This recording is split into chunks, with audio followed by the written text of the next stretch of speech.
Hello everyone, আসসালামু আলাইকুম সবাই কেমন আছেন? আশা করি সবাই খুব ভালো আছেন। Welcome back to a new blog. এখন সকালবেলা জবে যাচ্ছি। এই তো জ্যামে পড়ে গেলাম। এটা এটা তো কিসের জ্যাম আপনারা জানেনই, কলমতলি জ্যাম। এখন এই তো জবের উদ্দেশ্যে বেরিয়ে পড়লাম সকালবেলা। এখন বাজে সকাল 10টা।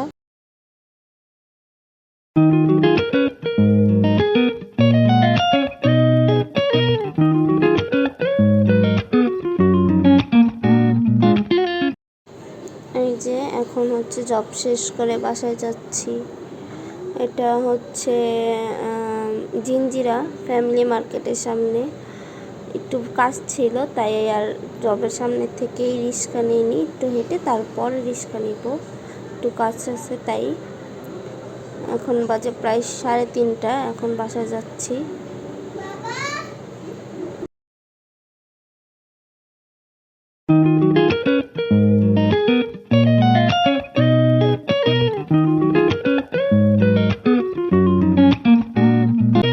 এখন বাসায় এসে এত দুপুরে খাবার খেয়ে নিচ্ছি। ভাত, ভাজি, বেগুন ভাজা দিয়ে। যাই হোক, বলার আগে চলে গেল। এখন হচ্ছে সন্ধ্যাবেলা, চা বানাচ্ছি সন্ধ্যার জন্য। এটা হচ্ছে আমার বাসায়। ভাতটা খেয়ে তারপর বাসায় চলে আসলাম। এখন হচ্ছে চা বানাচ্ছি সন্ধ্যাবেলা। চা নিজের বাসায় আজকাল সন্ধ্যার পর আম্মুর বাসায় যাই নাই। এত বারবার যেতে নিজের কাছে অনেক অস্বস্তি ফিল হয়। কারণ হাইটা আবার এক জায়গা থেকে হাইটা কাজ করে এসে আবার চাইতে একটু ভালো লাগে না। তাই শুয়েছিলাম, এখন উঠে এখন চা খাবো। ওই যে চাগুলো এখন আমি ঢেলে নিচ্ছি 2 জনের জন্য।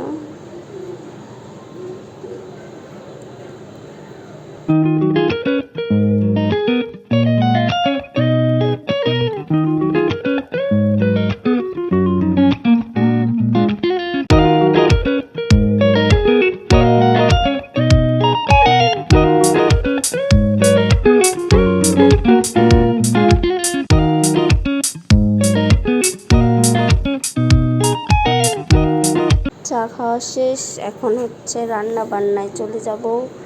এখন এই যে চুলায় ডিম সিদ্ধ বসায় দিয়েছি। এখন হচ্ছে ডিম রান্না করব রাত্রের জন্য। আর ভাত, আলু দিয়ে ডিম রান্না করব। যেহেতু মাছগুলো কেটে আনা হয়নি এখনও আম্মুর বাসা থেকে। এই যে এখন হচ্ছে আমি আলুগুলো কেটে নিচ্ছি। মোবাইলটা হচ্ছে একটা ডিব্বার উপরে, এগুলো ডিব্বার উপরে রেখে দিলাম, কারণ আমার তো এখন স্ট্যান্ড নাই। তাই মোবাইলটা ডিব্বার উপরে রেখে এখন হচ্ছে আলুগুলো কেটে নিব।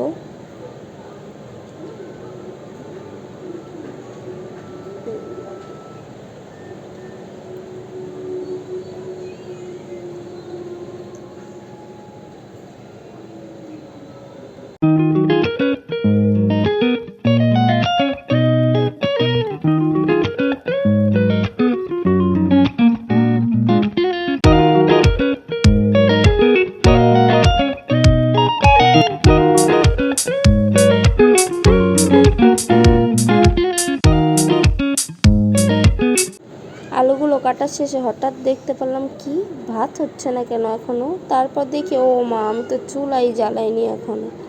এই তো তারপর আবার চুলা জ্বালাই দিলাম। তারপরে ভাতটা আবার ঢেকে দিলাম। এখন হচ্ছে ডিমটা দেখে নিব। ডিমটা হয়ে গিয়েছে। এখন হচ্ছে ডিমগুলো ভেজে নিব। এই যে একটা ডিম আমার নষ্ট হয়ে গেল। ডিম আর মাছ যদি নষ্ট হয়ে যায় তাহলে পুরো রান্নার আগেই বিরক্ত ফিল চলে আসে। এই যে এখন হচ্ছে ডিম রান্নার জন্য চুলায় এটা দিয়ে দিলাম প্রথমে তেল, তারপরে পেঁয়াজ, কাঁচামরিচ, হলুদ, মরিচ সব মশলা দিয়ে এখন হচ্ছে মশলাটা বানিয়ে নিব। এই তো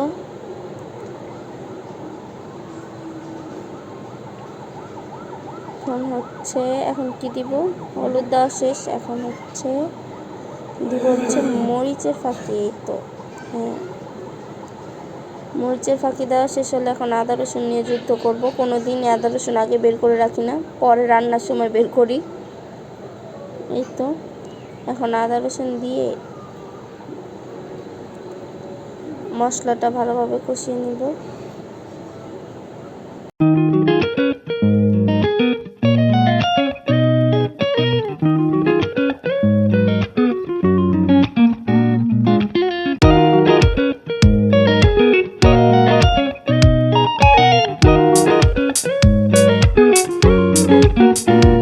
মশলাটা কিন্তু দেখতে খুবই সুন্দর হয়েছে, তাই না? হ্যাঁ, মনে হচ্ছে মাংস রান্না করব। তো এখন আলু দিয়ে দিব। আলুগুলো দিয়ে তারপরে নাড়াচাড়া করে কষিয়ে নিব। আমার ভিডিওগুলো ভালো লেগে থাকলে আপনারা আমার চ্যানেলটি সাবস্ক্রাইব করে ভিডিওটিতে একটি লাইক দিয়ে দিতে পারেন।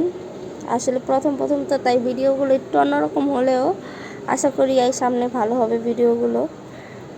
কেউ আপনার ভিডিও দেখে হাসেন না, কারণ প্রথম আমি নিজের কী বলবো কী দেখাবো নিজেই বুঝতে পারি না, তাই আর কি এরকম আপনারা কেউ হাসবেন না। তাহলে আজকের ভিডিওটি এখানে শেষ করছি। আল্লাহ হাফেজ, বাই বাই, টাটা।